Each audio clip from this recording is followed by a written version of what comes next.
Desa Pagersari tampak seperti desa biasa, tenang, terpencil, dan jauh dari hiruk-pikuk kota. Dikelilingi oleh hutan bambu dan perbukitan berkabut, desa ini seolah terpisah dari dunia luar. Penduduknya ramah dan hidup sederhana, mayoritas sebagai petani dan peternak. Namun, dalam beberapa minggu terakhir, ketenangan itu mulai berubah.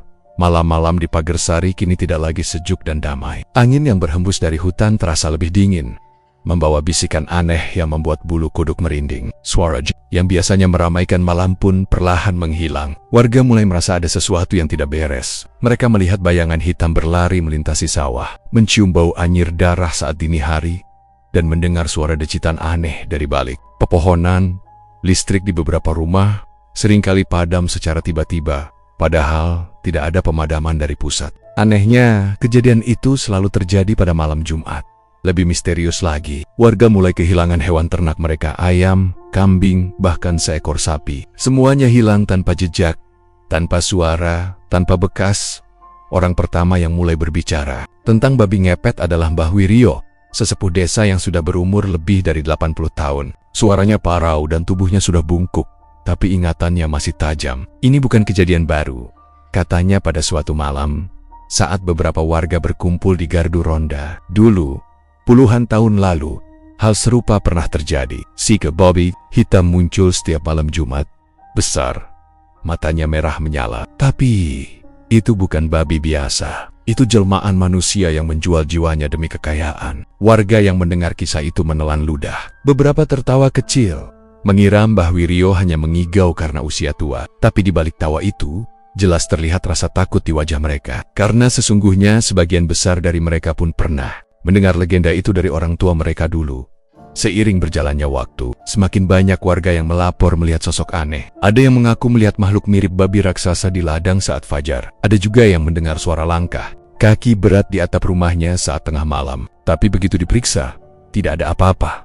Yang paling mengganggu adalah suasana desa yang berubah. Dulu, anak-anak bermain hingga matahari tenggelam. Sekarang, mereka pulang lebih awal. Wajah mereka tegang dan ketakutan. Para ibu mengunci pintu lebih cepat dan para pria mulai ronda bergiliran. Namun tetap saja, kejadian aneh terus berlangsung.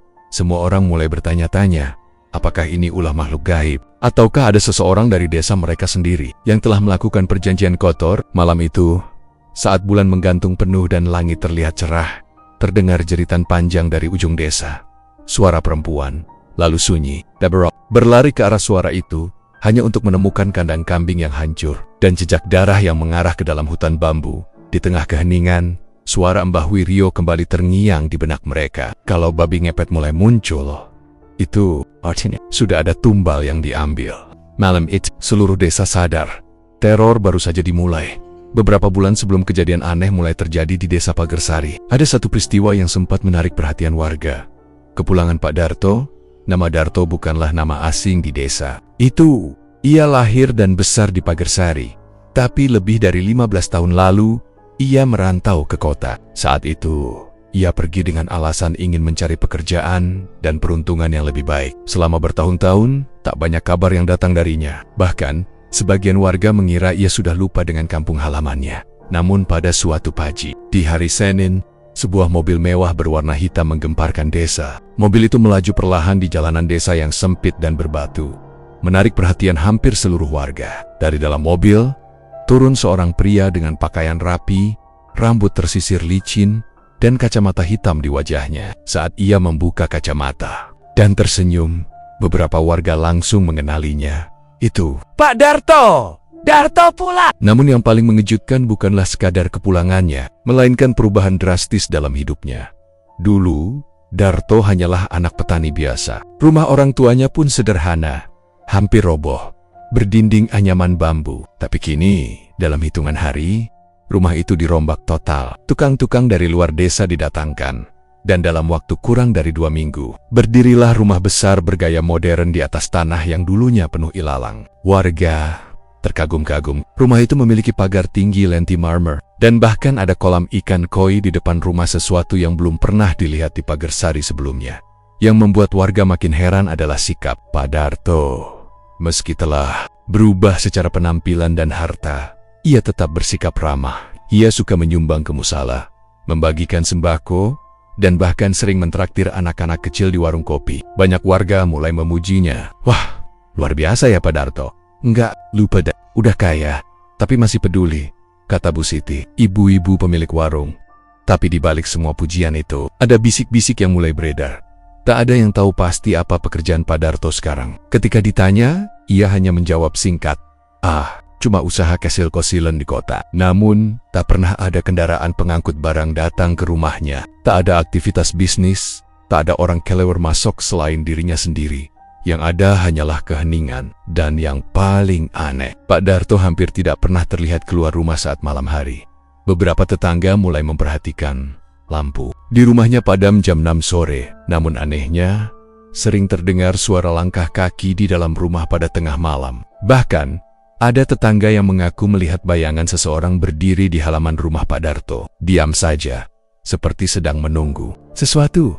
Aku lihat bayangan tinggi besar, kayak bukan manusia, ujar Pak Surip suatu malam saat nongkrong di gardu ronda. Tapi pas aku panggil, hilang. Habis gitu, aku dengar suara, kayak binatang, ngorok berat. Mulai saat itulah desis-des. Apalagi, sejak rumah Pak Darto selesai dibangun, kejadian-kejadian aneh pun mulai terjadi. Ayam warga hilang, kambing menghilang tanpa bekas, dan suara aneh sering terdengar dari arah rumahnya. Semua orang mulai mengaitkan dua hal itu. Kekayaan, mendadak Pak Darto, dan teror babi ngepet yang mulai menghantui desa. Namun tidak semua warga percaya. Beberapa masih menganggap itu cuma kebetulan. Lagi pula, Pak Darto terlihat baik, dermawan, dan tidak mencurigakan. Tapi bagi mereka yang peka, ada sesuatu yang aneh dalam sorot mata Pak Darto. Sesuatu yang gelap dan menyimpan rahasia kelam, dan yang paling mengusik rasa penasaran adalah sebuah suara yang terdengar dari balik pagar rumah Pak Darto saat malam Jumat, yang direkam oleh anak muda bernama Tegar menggunakan ponsel tuanya. Suaranya pelan, serak, dan terdengar seperti gumaman mantra, yang hilang akan diganti, yang datang harus pergi. Darah ditukar dengan emas. Tegar tidak langsung memberitahu siapapun, tapi sejak saat itu, ia tahu ada sesuatu yang mengintai di balik pintu rumah besar itu. Sesuatu yang bukan manusia. Malam di desa Pagersari selalu diselimuti kabut tipis yang turun pelan dari arah perbukitan. Tapi malam itu terasa berbeda. Angin berembus lebih dingin dari biasanya, dan suara-suara alam seperti lenyap ditelan kegelapan. Tidak ada jangkrik, tidak ada burung hantu. Sunyi, hanya suara detak jantung yang terdengar jelas bagi Tegar. Seorang remaja berusia 17 tahun yang sedang duduk gelisah di atas bali bambu depan rumahnya. Sejak ia mendengar rekaman mantra aneh dari balik rumah Pak Darto, Tegar tidak bisa tidur nyenyak. Ia merasa ada sesuatu yang tidak beres. Sesuatu yang tidak bisa dibiarkan begitu saja. Dan malam itu, firasatnya semakin kuat. Hatinya gelisah, seperti ada sesuatu yang akan terjadi sekitar pukul 2 dini hari. Ketika langit tertutup awan dan bulan tersembunyi, Tegar mendengar suara aneh dari arah jalan kecil di belakang rumahnya. Suara itu tidak seperti langkah kaki manusia, terlalu berat, terlalu lambat, dan menyeret tuk-tuk sertit tuk sertit. Dengan perlahan, Tegar bangkit dari tempat duduknya, mengambil senter kecil, dan berjalan menggendep-indep ke belakang rumah. Ia tak ingin membangunkan orang tuanya. Langkahnya pelan, tapi detak jantungnya berdegup cepat. Ia mengintip dari balik pohon pisang di pekarangan belakang, dan disitulah ia melihatnya. Seekor babi hitam besar, jauh lebih besar dari ukuran normal, sedang berjalan pelan menyusuri jalan setapak. Babi itu terlihat aneh. Bulunya kasar, matanya merah menyala seperti bara api, dan yang paling mengerikan, ia berjalan dengan sangat hati-hati. Seperti makhluk yang sadar sedang diawasi. Bukan seperti hewan liar, tapi seperti manusia yang sedang menyamar Tegar menahan napas. Tangannya gemetar. Ia ingin berteriak, tapi lidahnya keluh. Tubuhnya membeku dalam diam. Dalam hatinya, ia tahu ini bukan babi biasa. Sosok itu kemudian berhenti. Ia menoleh pelan ke arah tempat Tegar bersembunyi, seolah tahu ada mata yang mengamatinya. Seketika, senter di tangan Tegar padam sendiri. Suasana gelap gulita. Nafasnya tersek. Namun saat ia membuka mata lagi, sosok babi itu sudah menghilang lenyap, seolah ditelan bumi. Setelah beberapa menit memberanikan diri, Tegar berlari ke arah jalan setapak itu. Ia menyorotkan senter ke tanah dan menemukan jejak kaki besar berbentuk seperti tapak babi, tapi ukurannya ganjil lebih besar dari telapak tangan orang dewasa. Jejak itu basah dan berlumpur, mengarah ke satu tempat, rumah Pak Darto. Tegar mengikuti jejak itu perlahan. Jantungnya masih berdetak kencang. Ia tahu ini berbahaya, tapi rasa penasaran mengalahkan rasa takut. Setibanya di depan pagar rumah Pak Darto, ia melihat hal yang membuat darahnya nyaris membeku. Jejak kaki itu berhenti tepat di depan pintu pagar rumah dan menghilang begitu saja. Tidak ada bekas masuk, tidak ada bekas kembali. Seperti makhluk itu melebur masuk ke dalam rumah. Seketika, bulu kuduk Tegar berdiri. Ia melangkah mundur, menelan ludah dan buru-buru kembali ke rumah. Dalam perjalanan, pikirannya berputar kacau. Kalau benar itu babi ngepet, berarti ada yang sedang melakukan ritual pesugihan. Dan semua tanda-tanda mengarah ke satu orang, Pak Darto. Namun Tegar sadar, ia tidak bisa asal menuduh tanpa bukti. Ia harus mencari tahu lebih dalam. Ia harus memastikan bahwa apa yang ia lihat bukan sekadar ilusi. Karena kalau dugaannya benar, itu artinya desa mereka sedang dalam bahaya. Dan mungkin tumbal berikutnya bisa saja salah satu dari mereka. Malam itu, Tegar menulis semua yang ia alami dalam buku catatan kecilnya. Ia menyimpan rekaman, foto jejak kaki, dan mencatat waktu kejadian. Ia bertekad menyelidiki lebih dalam sendirian, tanpa sepengetahuan siapapun. Tapi di luar dugaan, Tegar tidak banner-banner sendirian. Dari dalam rumah Pak Darto, di balik jendela, yang kacanya gelap pekat, sepasang mata memerhatikannya dalam diam. Dan di bawah kolong rumah itu, terdengar suara geraman pelan. Suara yang tidak sepenuhnya berasal dari dunia manusia. Beberapa hari setelah melihat sosok babi misterius dan menemukan jejak kaki yang mengarah ke rumah Pak Darto, Tegar tak bisa lagi tenang. Ia tidak hanya gelisah tapi merasa seperti diburu, sesuatu yang tidak kasat mata. Setiap malam, ia bermimpi buruk. Dalam mimpinya, ia selalu berdiri di tengah hutan, dikelilingi kabut tebal dan suara bisikan tak dikenal. Sosok bayangan besar bermata merah mengintainya dari balik pepohonan, tapi tidak pernah mendekat, hanya menunggu, seolah mengincarnya. Pagi itu, Tegar duduk di beranda rumah sambil menatap jauh ke arah rumah Pak Darto. Pikirannya kacau. Ia tahu semua ini ada hubungannya dengan kekayaan mendadak Pak Darto, tapi belum cukup bukti untuk mengungkap kebenarannya. Sampai akhirnya, sebuah nama muncul dalam pikirannya, Mbah Tirah. Mbah Tirah adalah dukun tua yang tinggal di ujung desa, di dekat batas hutan bambu. Dulu, warga sering datang kepadanya untuk meminta obat tradisional, jampi-jampi, atau sekadar bertanya soal pertanda mimpi. Namun, sejak munculnya teknologi dan pengobatan modern, Mbah Tirah mulai dijauhi. Banyak yang menganggapnya aneh, bahkan menakutkan. Ia jarang keluar rumah, dan lebih banyak menghabiskan waktu di gubuk kecilnya yang dikelilingi pohon tua. Namun, Tegar yakin jika ada seseorang yang tahu tentang babi ngepet, maka itu adalah Mbah Tirah. Dengan penuh tekad, sore itu Tegar mendatangi gubuk sang dukun. Suasana di sekitar rumah Mbah Tirah terasa berbeda. Udara lebih lembab, daun-daun di pohon tidak bergerak meski angin bertiup, dan suara burung seolah menghindari tempat itu. Tapi Tegar tidak mundur. Ia mengetuk pintu kayu yang sudah lapuk, dan suara parau terdengar dari dalam. "Masuk saja, Nak Tegar. Aku sudah tahu kau akan datang." Tegar tertegun. Ia belum berkata sepatah kata pun, tapi Mbah Tirah sudah menyebut namanya. Ia masuk perlahan. Di dalam, suasana remang-remang. Dinding penuh dengan rajah, kertas-kertas tua bertuliskan huruf Jawa kuno, dan bau kemenyan menyengat hidung. Mbah Tirah duduk di depan tungku kecil, wajahnya keriput, matanya tajam namun tenang. "Kau sudah melihatnya ya?" tanya Mbah Tirah sambil menatap Tegar dalam-dalam babi itu. "Makhluk jadi-jadian." Tegar mengangguk perlahan. "Saya lihat dia berjalan di malam hari. Besar, matanya merah.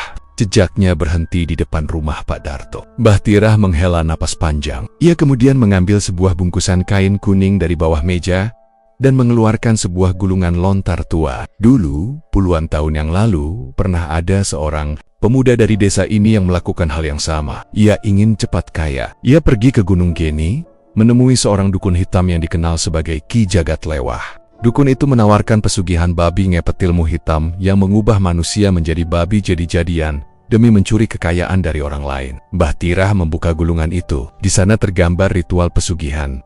Seorang manusia telanjang, duduk, bersila di dalam lingkaran darah, dengan lilin hitam di sekelilingnya dan seekor babi berdiri di hadapannya. Di bawah gambar itu tertulis mantra kuno dan perjanjian darah. Tapi pesugihan itu tidak gratis. Lanjut Mbah Tirah, suaranya menurun. "Setiap bulan harus ada tumbal, jiwa manusia, biasanya yang lemah anak-anak, orang tua, atau siapa pun yang lengah jika tidak diberi tumbal, maka pemilik pesugihan akan dihukum oleh makhluk penjaga roh babi setengah iblis yang akan memakan jiwanya. Tegar menelan ludah. Semua mulai masuk akal. Kalau begitu, Pak Darto, tanyanya ragu. Mbah Tirah tidak menjawab langsung. Ia hanya mengangguk pelan. Ia datang padaku sebelum membangun rumah besarnya. Wajahnya pucat, suaranya gemetar. Tapi aku tahu, ada aroma kematian dalam napasnya. Aku bisa mencium bau darah di sekeliling tubuhnya. Tegar merasa tubuhnya dingin. Lalu, apakah bisa dihentikan? Tanyon, sulit, jawab Mbah Tirah.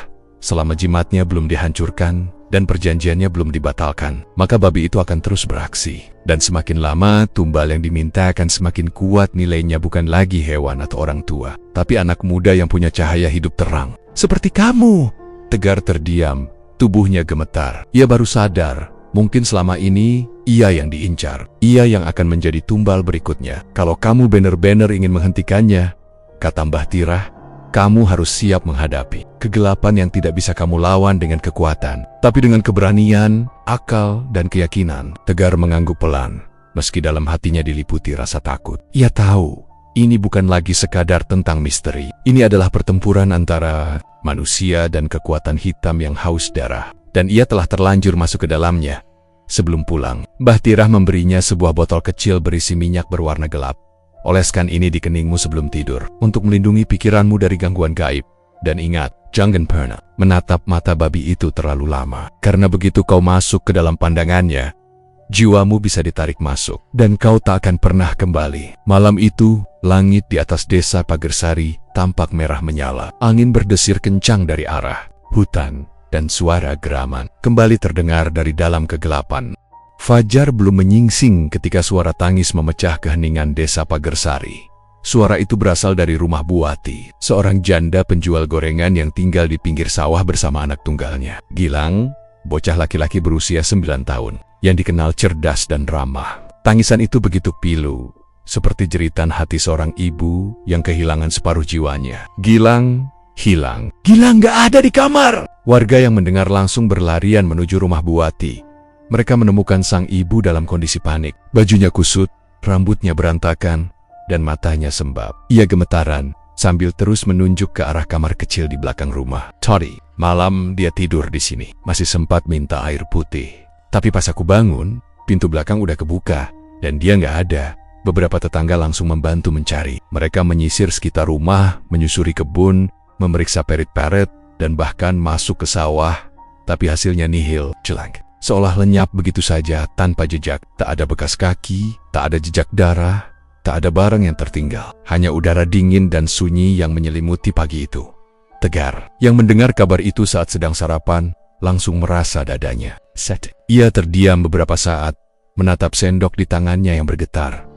Sebuah firasat buruk merayapi hatinya. Ini bukan hilang biasa. Ini adalah pertanda. Ingatan tentang peringatan. Mbah Tirah kembali muncul dalam benaknya.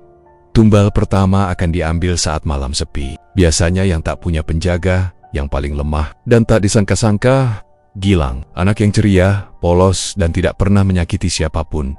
Ia tidak pantas menjadi korban, tapi dalam dunia pesugihan, nilai kemanusiaan tidak berlaku. Yang dibutuhkan hanyalah jiwa, bukan kebaikan. Tegar diam-diam ikut dalam pencarian. Ia membawa buku catatannya dan botol minyak pemberian Mbah Tirah di dalam kantong jaketnya. Ia berjalan lebih jauh ke arah hutan bambu, tempat yang sering dianggap angker oleh warga desa. Saat menyusuri tepi hutan itu, ia mencium bau yang sangat familiar, bau anyir, seperti darah dan tanah basah. Semakin ia berjalan, semakin kuat baunya. Tegar berhenti di bawah pohon besar yang tumbuh miring ke arah sungai kecil. Di sana, ia menemukan sesuatu yang membuat tubuhnya lemas. Sebuah boneka kayu kecil milik Gilang, tergantung di ranting rendah, dengan tali merah di lehernya dan tetesan lilin hitam di bagian kakinya. Matanya langsung berkaca-kaca. Ia tahu boneka itu. Gilang sering membawanya kemana-mana. Tapi bagaimana bisa boneka itu berada di hutan, tergantung seperti benda ritual? Ini bukan penculikan biasa. Ketika Tegar pulang dan mencoba memberitahu warga tentang temuannya, mereka hanya menggeleng. Jangan bawa-bawa hal mistis, Tek, kata salah satu warga. Nanti malah bikin orang makin panik. Namun, bukan hanya Tegar yang merasa ada yang janggal. Seorang kakek penjaga sawah juga bercerita bahwa malam sebelumnya, Ia melihat bayangan hitam besar melintasi ladang, bukan manusia, bukan pula binatang. Biasa, matanya merah, jalannya pelan tapi berat. Ada suara ngoroknya. Aku pikir cuma mimpi. Dalam keheningan malam berikutnya, warga mulai merasa gelisah. Pintu-pintu rumah dikunci lebih awal. Anak-anak dilarang bermain jauh. Tidak ada tawa, tidak ada obrolan di warung kopi. Desa Pagersari kini benar-benar berubah.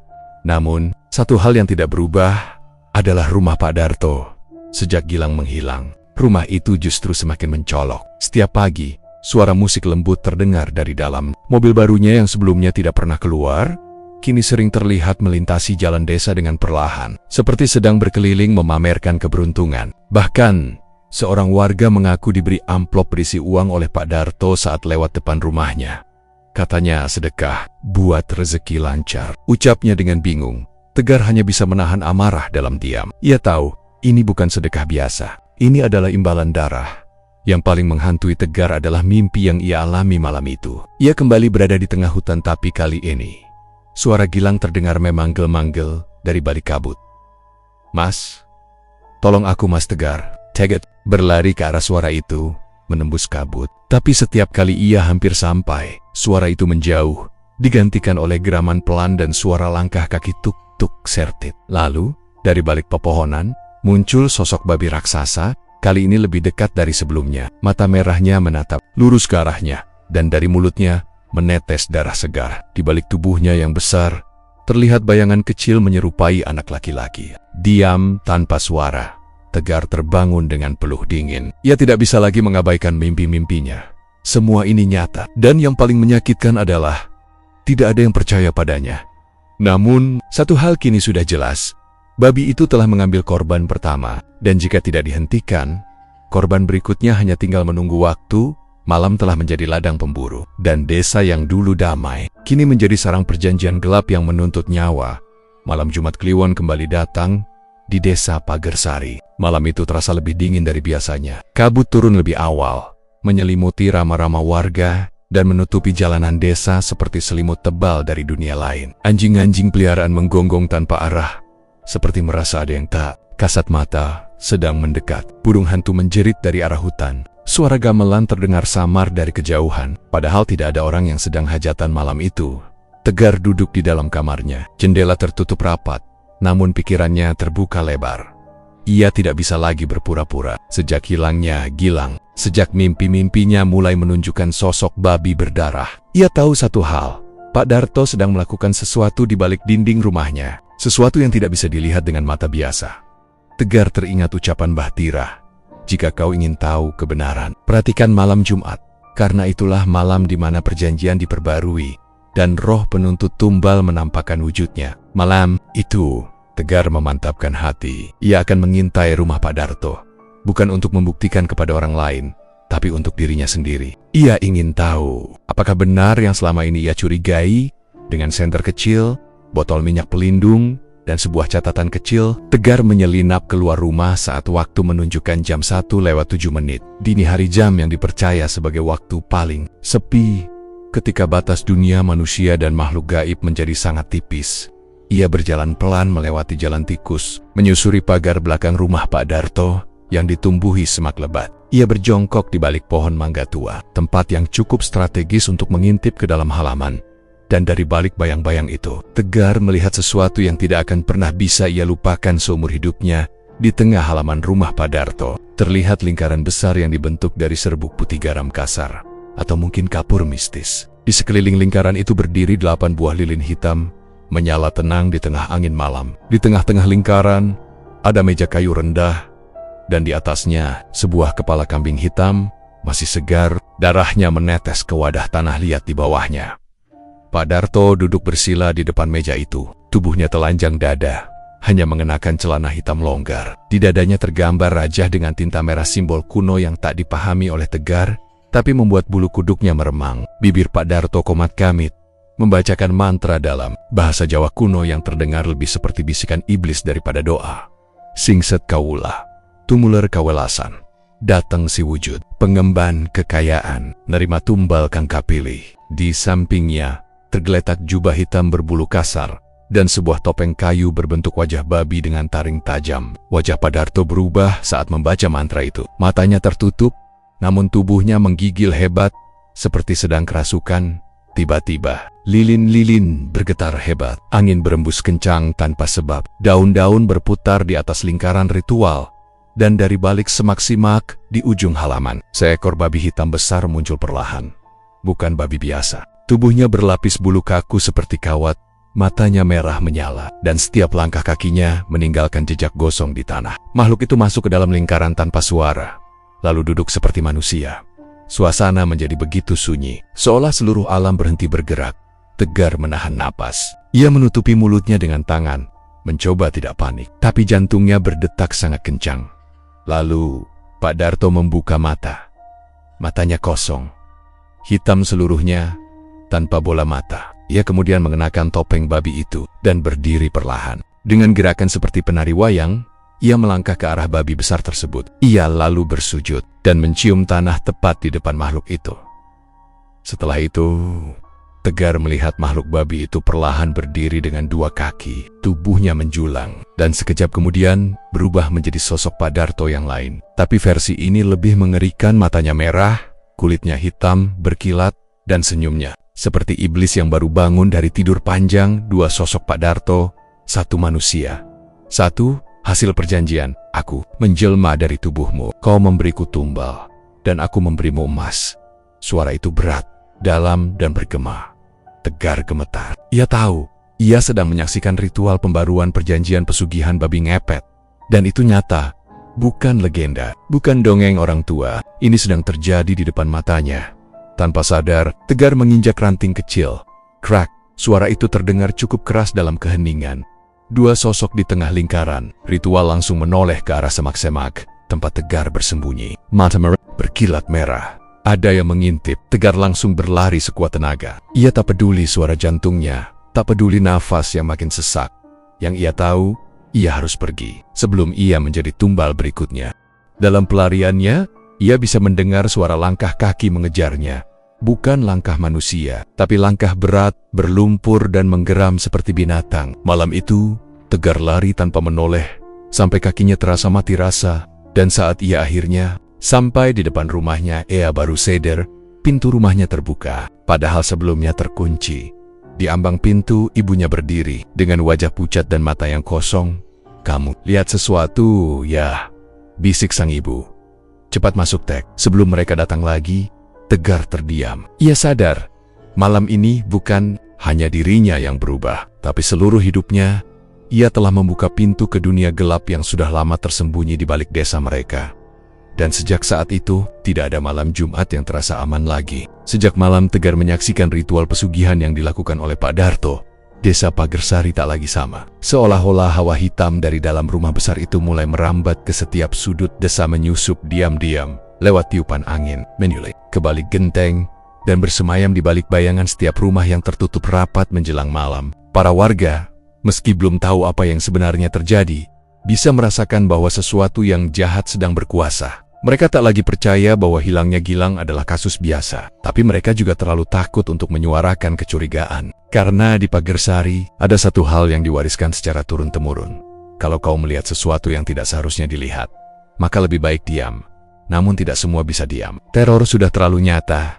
3 hari setelah malam Jumat itu, jasad seorang pemuda ditemukan di pinggir sungai. Tubuhnya yuta, namun matanya hilang, dan bagian dada kirinya menghitam seperti terbakar dari dalam. Nama pemuda itu adalah Surya, anak dari kepala dusun. Ia dikenal baik, pintar, dan sering membantu ibunya di ladang.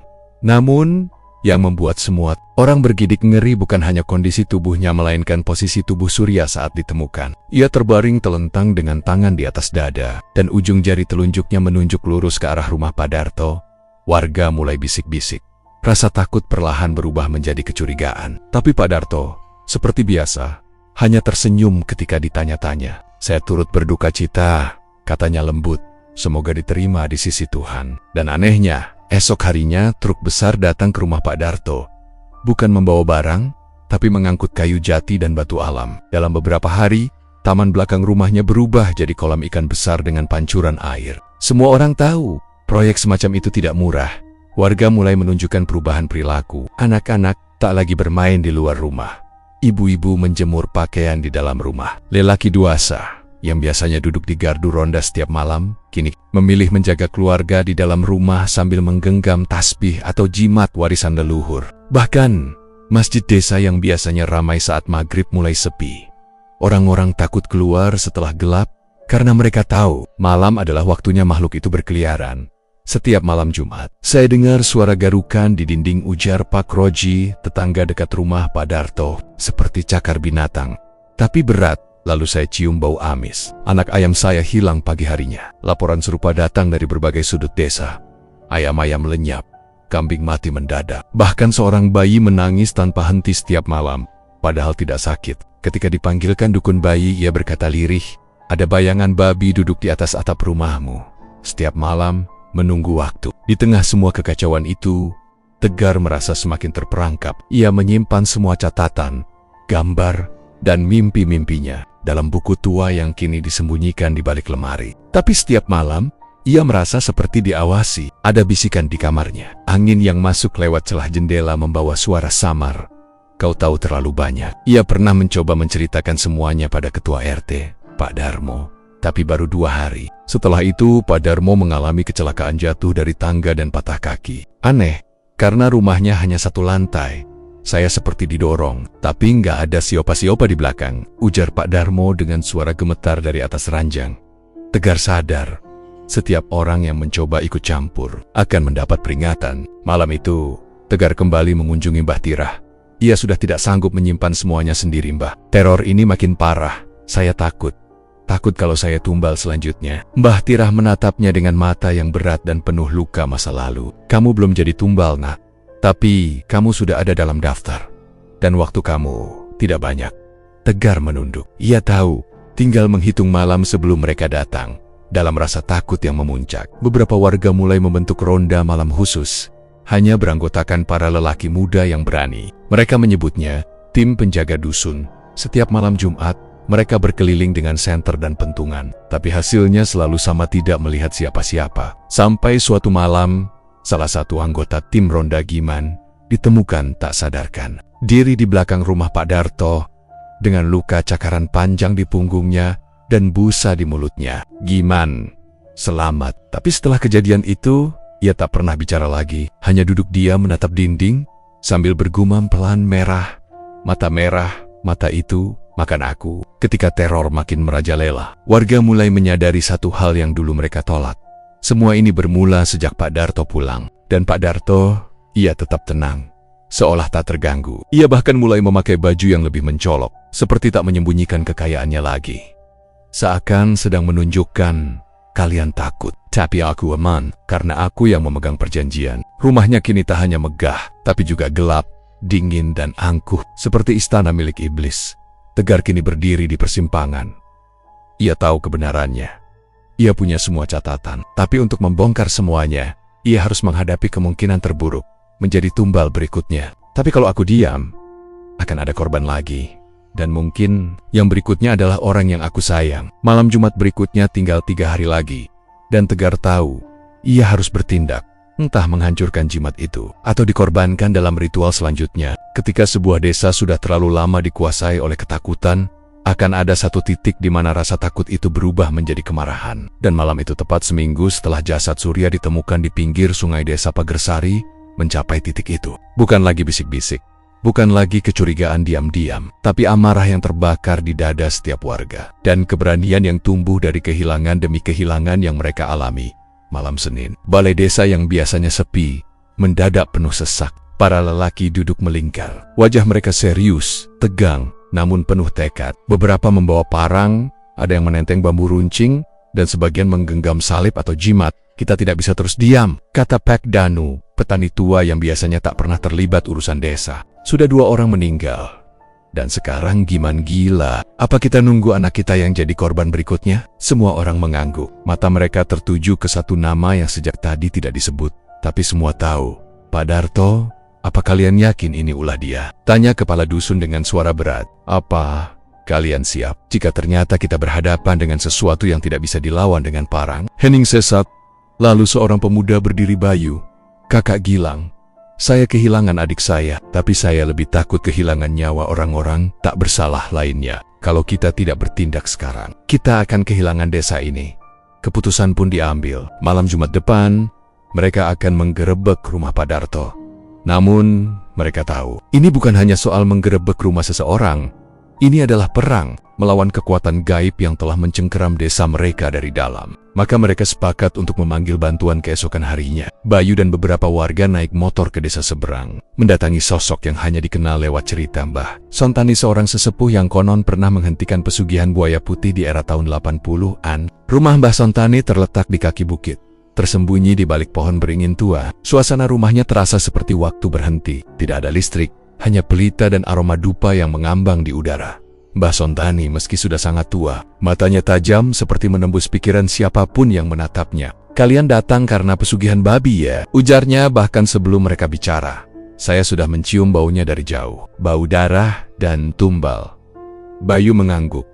Warga memohon bantuan. Dan setelah terdiam cukup lama, Mbah Sontani akhirnya berkata, "Baik, tapi ingat, kalian akan melawan sesuatu yang sudah diberi makan. Roh itu kuat karena ia kenyang dengan nyawa. Jika kalian lengah, kalian bisa jadi santapan berikutnya." Ia memberikan beberapa benda pusaka, seikat rambut kuda laut, sebotol minyak kelapa doa, dan sebilah keris kecil yang dibungkus kain kafan. Ia juga mengajarkan mantra perlindungan, namun memperingatkan, keris ini tidak untuk menyerang, tapi untuk membatasi kekuatannya. Jika kalian ingin menang, kalian harus memutus perjanjiannya, menghancurkan jimat sumber kekuatan babi itu. Malam Jumat pun tiba. Udara terasa lebih dingin dari biasanya. Langit gelap, tanpa bintang. Bahkan bulan pun seperti enggan muncul malam itu. Sekitar 20 warga, dipimpin oleh Pak Danu dan Bayu, bergerak pelan menuju rumah Pak Darto. Mereka mematikan semua lampu senter, hanya mengandalkan cahaya obor kecil. Di barisan belakang, Mbah Sontani berjalan tenang, memegang tongkat kayu dan menggumamkan doa dalam bahasa Jawa kuno. Ketika mereka mendekati rumah Pak Darto, suasana berubah drastis. Udara di sekitar rumah terasa berat, seperti sedang menginjak awan hitam. Angin berhenti berembus, burung tidak berkicau, dan suara jangkrik pun lenyap. Tepat jam 1:13 dini hari, Bayu memberi isyarat, "Serbu." Mereka mendobrak pagar, lalu mengepung rumah dari semua sisi. Tapi begitu mereka membuka pintu rumah itu, tidak ada siapa-siapa. Ruang tamu kosong, gelap. Tidak ada lampu, tidak ada suara, hanya bau anyir yang sangat menyengat. Namun saat mereka masuk lebih dalam, menuju ruang belakang, mereka mendengar suara, geraman, berat, dalam, seperti binatang, tapi juga seperti manusia. Mereka menyusuri lorong menuju ruang bawah tanah, dan saat itulah mereka melihatnya. Seekor babi hitam raksasa, berdiri di dua kaki, matanya merah, giginya bertaring, di sekelilingnya ada lingkaran garam, dan tubuh Pak Darto terbaring di tengah, dengan mata tertutup. Tiba-tiba, babi itu menoleh ke arah mereka dan mengaum keras, membuat kaca jendela pecah seketika. "Jangan langsung serang, lindungi lingkaran itu," teriak Mbah Sontani. Beberapa warga terpental hanya karena tatapan mata babi itu. Tapi Bayu, dengan tangan gemetar, berlari mendekat sambil membawa keris kecil yang dibungkus kafan. "Mana jimatnya?" teriak Pak. Mbah Sontani menunjuk rak kayu di sudut ruangan, tempat sebuah topeng babi tergantung. Matanya menyala merah, dan sesekali bergerak sendiri meski tak disentuh. Bayu segera melompat, meraih topeng itu, dan menusuknya dengan keris. Jeritan menggema, ruangan bergetar, babi itu meraung sejadi-jadinya. Sebelum tubuhnya terbakar perlahan menjadi abu, Pak Darto yang terbaring di tengah lingkaran langsung mengejang, lalu tubuhnya mengecil, hingga berubah menjadi kerangka kering, semua hening. Teror telah berhenti. Setelah malam itu, warga mengubur kerangka Pak Darto di pinggir hutan, jauh dari pemukiman. Rumah besar itu dikosongkan dan diberi pagar bambu kuning. Tak ada yang berani mendekat lagi. Namun, tak semua pulih sepenuhnya. Giman tetap tidak bicara. Anak-anak masih takut keluar malam. Don Bayu setiap malam Jumat masih bermimpi didatangi sosok babi dengan mata kosong, tegar, yang kini dianggap sebagai penyelamat oleh beberapa warga. Hanya berkata satu hal saat ditanya wartawan. Pesugihan itu nyata, dan kadang iblis tak perlu datang dari neraka, karena ia bisa tinggal di rumah tetanggamu. 3 bulan telah berlalu sejak malam mencekam di rumah Pak Darto. Desa Pagarsari perlahan kembali seperti sedia kala. Taman bermain kembali dipenuhi tawa anak-anak. Suara kentongan ronda kembali terdengar tiap malam, dan warung-warung mulai ramai oleh obrolan warga. Namun, Tidak semua luka bisa sembuh dengan cepat, dan tidak semua roh yang telah direnggut bisa kembali tenang, meski sosok babi ngepet telah berhasil dikalahkan, dan jimat perjanjiannya telah dihancurkan. Beberapa warga mulai mengalami kejadian aneh. Bukan serangan fisik, tapi gangguan halus. Bayu, kakak Gilang, mulai bermimpi buruk. Setiap malam Jumat, ia melihat Gilang berdiri di depan rumah, basah kuyup, menggigil, dan menatap kosong ke arah pintu. Saat ia membuka pintu, adiknya itu berkata pelan, "Kak, aku belum pulang." Seorang ibu yang dulu ikut menggerebek rumah Pak Darto mengaku sering mendengar suara anak kecil menangis dari dalam sumur belakang rumahnya. Ketika diperiksa, tidak ada apa-apa. Tapi air sumur itu perlahan berubah keruh dan berbau amis. Bahkan Mbah Sontani pun suatu malam bermimpi didatangi roh Surya, pemuda yang menjadi tumbal kedua Mbah. "Tolong, kami masih terikat, kami belum bebas." Dan pada malam-malam tertentu, beberapa warga melihat asap tipis melayang dari bekas rumah Pak Darto. Meski rumah itu telah kosong dan terkunci, asap itu membentuk wajah-wajah mereka yang hilang, tegar. Sejak kejadian itu, jarang berbicara dengan siapapun. Ia lebih banyak mengurung diri di kamar, membaca buku-buku tua, dan menulis dalam jurnalnya. Ia merasa masih ada yang belum selesai. Jika jimat sudah dihancurkan, mengapa roh para tumbal masih gentayangan? Apa yang sebenarnya terjadi? Saat Pak Darto melakukan ritual terakhirnya, suatu malam, ia membuka kembali halaman paling belakang. Dari buku tua yang ditemukan di ruang bawah tanah rumah Pak Darto, ada satu tulisan kecil, nyaris tak terbaca. Jiwa yang dikorbankan tidak mati, tapi dikunci. Hanya dengan menebus perjanjiannya, kutukan bisa berakhir. Tegar tercengang. Artinya, roh-roh tumbal tidak bebas. Mereka terperangkap dalam dunia yang bukan dunia mereka. Dalam ruang antara alam hidup dan mati, ia tahu, jika ini dibiarkan, arwah-arwah itu akan terus menghantui. Tidak sebagai makhluk jahat, tapi sebagai jiwa-jiwa teriak sunyi yang butuh dibebaskan. Dengan restu kepala dusun, Tegar dan Mbah Sontani memimpin satu upacara sederhana di malam Jumat Legi malam, di mana konon batas antara alam manusia dan alam gaib paling tipis. Mereka membawa 4 lilin putih, bunga melati, segenggam tanah dari kuburan para tumbal, dan satu benda penting, topeng babi yang dulu digunakan Pak Darto yang belum sepenuhnya hancur. Di halaman bekas rumah Pak Darto, mereka membuat lingkaran dan duduk mengelilinginya. Puluhan warga berdiri berjaga dengan lilin di tangan. Tegar menggenggam foto Gilang dan memejamkan mata.